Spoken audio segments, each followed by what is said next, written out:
அர்ஜுன் ரோஜாவுக்கு ஏங்க இவ்ளோ கெட்டதுலயும் ஒரு நல்ல விஷயம் நடந்திருக்குங்க. அர்ஜுன் ரோஜா 2 பேரும் மனசளவுல கணவன் மனைவி ஆயிட்டாங்க. மனசளவுலையா? ஏங்க என்னங்க 24ஆம் தேதி வந்து முகூர்த்தம் ரொம்ப நல்லா இருக்காம்.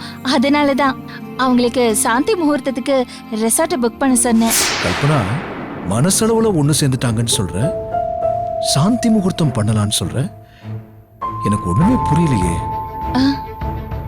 அப்போ இவ்வளவு நாளா அவங்களுக்குள்ள எதுவுமே நடக்கலையா?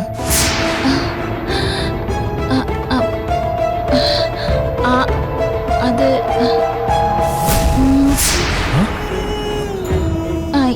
ஏங்க நான் உண்மையை உங்ககிட்ட சொல்லிடுறேங்க. அது அர்ஜுன் வந்து அது அவன் ரோஜாவை வைஃபா நடிக்க தான் இந்த வீட்டுக்கு கல்யாணம் பண்ணி கூட்டிட்டு வந்தான்.